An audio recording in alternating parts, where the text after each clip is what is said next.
Bienvenue dans l'océan culinaire Nerd Kitchen. Aujourd'hui, nous plongeons dans une recette à faire frétiller vos papilles. Et cette recette n'est pas pêchée au hasard. On s'est dit que ce serait drôle de donner à ChatGPT un nom de créateur connu et de lui demander de créer une recette inspirée par lui. On s'est dit que ce serait merveilleusement drôle.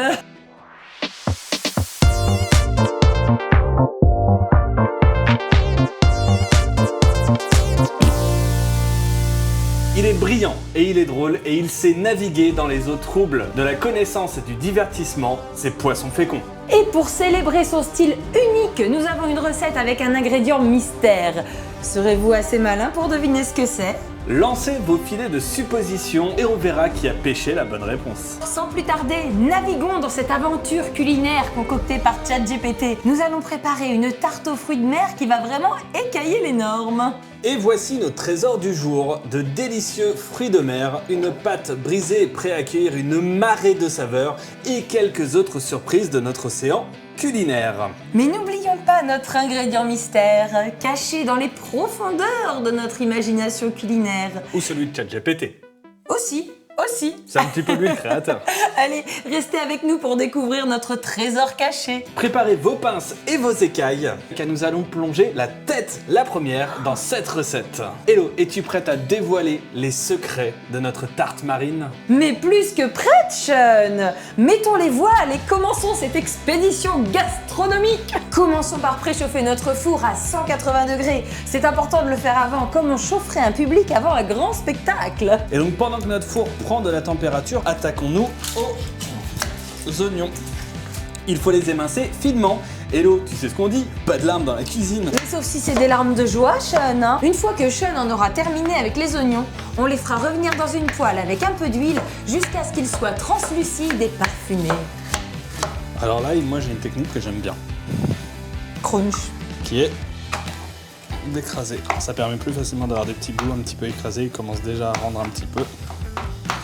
Donc là, je commence sérieusement à avoir les yeux qui piquent. Et on a dit pas de larmes dans la cuisine, Hello. Ah, on a dit qu'on pouvait avoir les larmes de joie, mais là, ça y ressemble pas trop quand même. Hein. Voilà. Ah, ça pique. Hop, un filet d'huile dans la poêle. Je les casse un peu histoire que les lamelles soient individuelles. Et moi, pendant ce temps, je vais pouvoir étaler la pâte brisée directement dans le plat. Je pique la pâte avec une fourchette, ça évitera qu'elle gonfle trop pendant la cuisson. Je vais mettre la pâte un petit peu au four pour qu'elle précuise. Donc une fois que nos oignons commencent à devenir translucides, on va pouvoir rajouter nos amis poissons. C'est le moment où... Il nage jusqu'à toi. L'odeur de l'oignon qui cuit. C'est trop bon. Ah oui. Tiens, un jour, il faudra qu'on fasse une soupe à l'oignon. Oui. Une soupe à l'oignon avec un petit peu de pain en guise de crouton, avec les tartines de fromage là à côté là. Bah, ici, je sais pas si c'est le cas partout en France. Au mariage, c'est une tradition quand les mariages se terminent et que les mariés sont couchés, on va les réveiller avec une soupe à l'oignon. N'hésitez pas à nous dire dans les commentaires d'ailleurs si vous aussi par chez vous que vous avez ce genre de tradition ou si vous avez d'autres traditions bien cheloues. Parce que nous pareil On a une tradition qui surprend beaucoup en fait les personnes qui ne sont pas de chez nous. Pour le coup, c'est pendant le bal des mariages. Ce qu'on fait, c'est qu'on fait faire une énorme couronne de brioche, qu'on la met sur un plateau et qu'on fait danser la brioche. Et donc pourquoi est-ce que j'ai choisi Poisson Fécond comme premier créateur pour faire justement ce GPT dans la cuisine? Et tout simplement parce qu'il fait quelque chose sur YouTube il fait du divertissement, ses vidéos ont un ton humoristique, mais il apporte également la connaissance. Et donc, ce qu'on a un petit peu dans la Nerd Factory, le dire, divertir, informer et rassembler, il l'a un petit peu aussi. Donc je me suis dit que ce serait un bon créateur, avec des vidéos qui sont très qualitatifs, comme point de départ pour le GPT dans la cuisine. Nos oignons sont bien ramollis, commencent à être bien translucides. Je pense qu'on va pouvoir rajouter nos fruits de mer. On a choisi d'utiliser des fruits de mer congelés, qui est un gage de qualité. Ils sont congelés dès la sortie du bateau. Et donc ils sont ultra frais au final. Exactement. Ils ont l'air incroyables. Je parie que nos spectateurs commencent à saliver. C'était très naturel, bravo. On gardera ça au montage. Non mais honnêtement, les petites crevettes, les petites moules... Ah non mais ça a des belles couleurs, ça a vraiment bonne mine. Hein. Je ne sais pas si les gens commencent à saliver, mais moi oui. Je me demande s'ils ont découvert l'ingrédient mystère. Qu'est-ce qu'on pourrait bien rajouter par rapport à ce qu'on vous a annoncé? Donc on a des ingrédients très simples. Hein. On a un mélange de fruits de mer, donc je disais des crevettes, des moules, du calmar et du poulpe. Mais après c'est des ingrédients très simples, hein. Ça va être du râpé et de la crème entière et des herbes de Provence. Je rajouterai bien un petit peu de moutarde. Mais ce n'est pas l'ingrédient secret. Non, ce n'est pas l'ingrédient. Je rappelle que l'ingrédient secret a lui aussi été choisi par ChatGPT, donc ça sera à vous de juger s'il était digne d'être dissimulé, caché. Mais en tout cas, moi je l'ai trouvé bien marrant. Là, je pense qu'on va être pas mal. On va les écouter au maximum et les disposer ici. Alors, chose sur laquelle je me suis pas renseigné, c'est est-ce que Poisson Fécond, dont la chaîne s'appelle Poisson Fécond, aime le poisson. Le poisson. Excellente question. C'est vrai qu'il y a pas mal de gens qui n'aiment pas du tout ce qui est poisson, fruits de mer. Ça ne passe pas. Est-ce que Poisson Fécond aime le poisson? Et Poisson Fécond, si tu regardes cette vidéo, j'espère que tu aimes le poisson. Dans le cas contraire, n'hésite pas à nous le dire. Et on retentera l'aventure avec un autre plat. On demandera à ChatGPT de faire preuve d'innovation à nouveau. Et on trouvera quelque chose qui te correspondra plus. Peut-être du coup sans poisson ni fruits de mer. Pendant que tu fais ça, moi je vais commencer à mélanger la crème fraîche avec le fromage. Et on a dit un petit peu de moutarde du coup. Ils ont bonne mine, hein. En tout cas, ça sent bon. Ça sent très très bon, effectivement.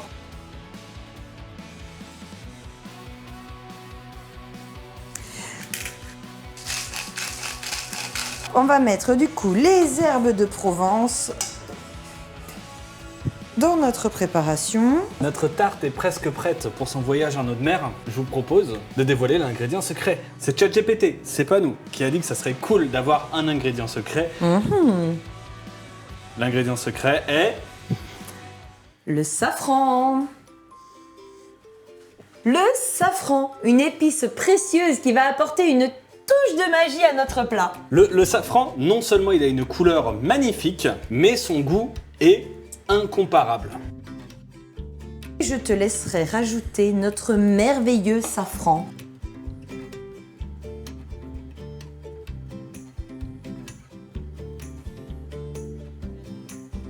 Juste une pincée suffit pour transformer cette recette.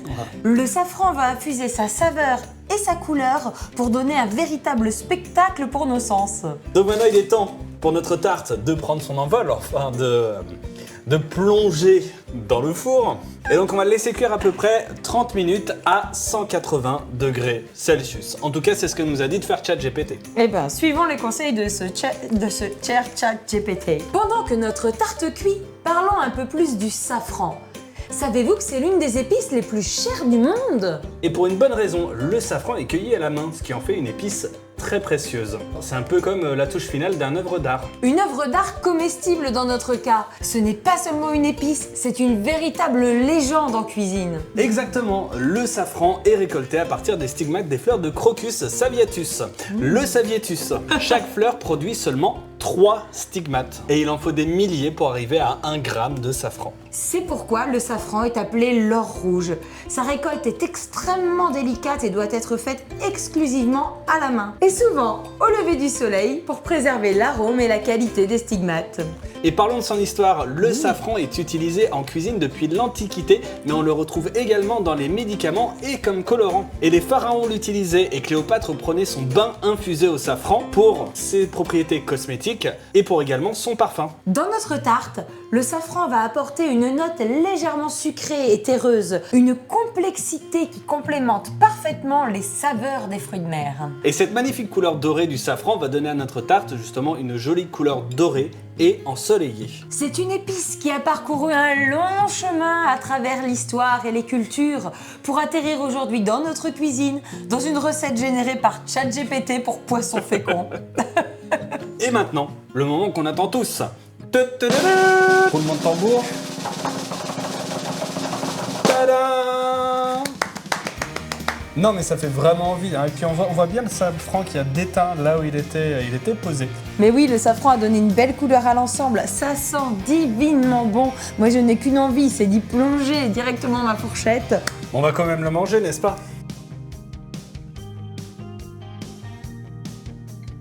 Je te propose de le goûter. Alors esthétiquement, je pense que ChatGPT peut s'améliorer ou peut-être nous, peut-être qu'on a mal fait quelque chose. Poisson fécond, visuellement, je suis désolé. Maintenant, c'est le goût qui va déterminer tout. Ouais, ça c'est le plus important. C'est plein d'oignons, c'est plein de fruits de mer. C'est plein de bonnes choses et c'est super bon. Et on sent effectivement la petite note qu'apporte le safran. C'est le truc, je pense, si tu ne le mets pas, tu vas te dire, c'est bon.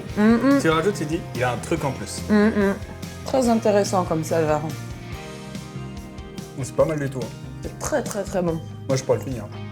Notre aventure Nerd Kitchen touche à sa fin pour aujourd'hui. Notre aventure culinaire s'arrête. Je pense qu'on le retentera.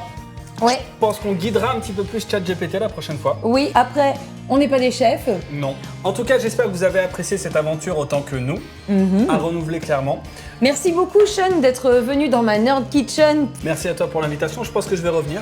Eh ben écoute, ce sera avec plaisir. On pourra faire un nouveau GPT dans la cuisine. Ouais, va vraiment falloir qu'on retravaille le nom. En tout cas, voilà, si vous aimez bien Poisson fécond, si vous êtes curieux, si vous aimez justement ce genre de vidéo avec un ton un petit peu humoristique, sérieusement, allez voir ce qu'il fait, c'est vraiment très chouette. Puis c'est un pionnier du YouTube français, donc je pense que la prochaine fois, il faut qu'on travaille le visuel.